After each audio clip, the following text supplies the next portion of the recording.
COVID camps. Put disease carriers in detention centers, proposed New York law suggests.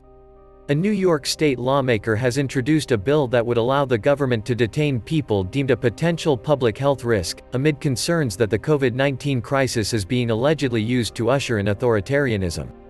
Authored by a Democratic member of the New York State Assembly and Nick Perry, Bill A416 calls for the removal and/or detention of individuals who are identified as a case, contact or carrier of a contagious disease. Such person or group of persons shall be detained in a medical facility or other appropriate facility or premises. The sweeping powers would be employed in the event of the state government declaring a health emergency due to an epidemic of any communicable disease, the bill proposes. The legislation states that the government must provide clear and convincing evidence that the health of others is in danger before ordering a person or group to be detained. People being removed will have the right to legal representation and are allowed to supply the telephone numbers of friends or family to receive notification of the individual's detention. The law apparently allows the governor or health official to unilaterally approve such detentions, but a court order is required within 60 days of confinement, and judicial review is also required if the individual is still in detention after 90 days. Citizens that are placed in detention will be released once health authorities determine that they are no longer contagious, the proposed law states. The bill also allows the governor or relevant health authorities to require people deemed potential health risks to submit to medical examinations as well as undergo a prescribed course of treatment, preventative medication or vaccination. The law does not specifically mention coronavirus. On his website, Perry says A416 relates to the removal of cases, contacts and carriers of communicable diseases who are potentially dangerous to the public health. In fact, the Democratic lawmaker introduced a nearly identical bill during the 2015-2016 legislative session, but it appears to have gone nowhere. This isn't the first time that New York state lawmakers have been accused of promoting naked authoritarianism. Last month, Manhattan Democrat Linda Rosenthal introduced legislation that makes COVID-19 vaccinations compulsory in certain situations. It was specified later that any such mandate would apply to all individuals or groups of individuals who, as shown by clinical data, are proven to be safe to receive such vaccine. The mark of the beast is coming in fast. Don't forget to subscribe to this channel and click the notification bell so you can get notified whenever new Bible prophecy news videos are uploaded. And the first country to move to a 100% digital monetary system is Venezuela. That's right. According to Bloomberg, Venezuela's government is preparing to move to a fully digital economy, whatever that means for the country, which several years ago adopted some bizarro cryptocurrency as the de facto petrocurrency of the state too. Perplexing consequences, as hyperinflation in this South American socialist paradise, coming soon to every socialist paradise near you, has made worthless Bolivar notes practically disappear.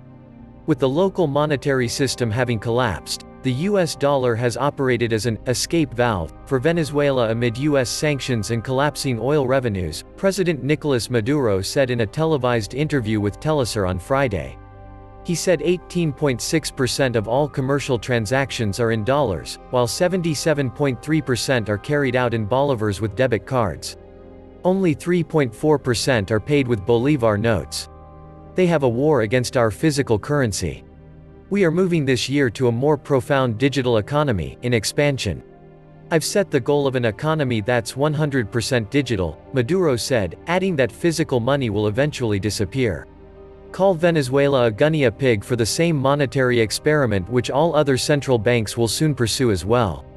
Venezuela's currency has lost 99.999% of its value during 3 years of hyperinflation, forcing the country to issue higher denomination notes which, however, not only become useless in record time, but the mere cost to print them, in some relatively stable currency, quickly surpasses their nominal value.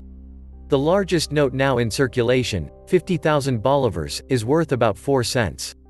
The government has prudently delayed plans to issue a 100,000 bolivar bill, which currently would be worth less than 10 cents. After formerly subsidized fuel prices were increased in June, cash is now only used to ride public transportation, and the Caracas subway routinely stops charging passengers due to cash shortages. Meanwhile, since late 2019, local banks, which need some currency in which to transact, have started to offer accounts and financial products in US dollars, but there's a problem there too, as those remain limited since there's no clearing system in place to allow for digital transactions in US dollars. As Bloomberg reports, some banks have had technical meetings with Venezuela's central bank in an attempt to solve the problem amid high skepticism and caution due to US sanctions. But Maduro vowed to create payment formats, allowing transactions using savings and checking accounts in US dollars, which is especially bizarre since Venezuela has been technically cut off from SWIFT, and so Caracas may have no choice but to become the world's first fully digital monetary regime. It's also why, despite promising to expand the use of the US dollar in the economy, Maduro admitted that a formal dollarization wouldn't happen.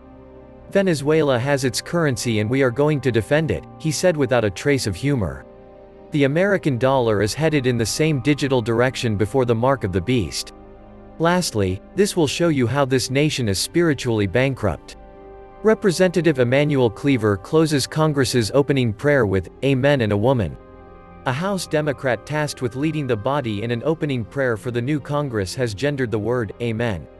To close a prayer he delivered from the House chamber Sunday to mark the swearing-in of the 117th Congress, Representative Emanuel Cleaver, D.Mo., an ordained minister, altered the traditional, "Amen," to say, "Amen and a woman."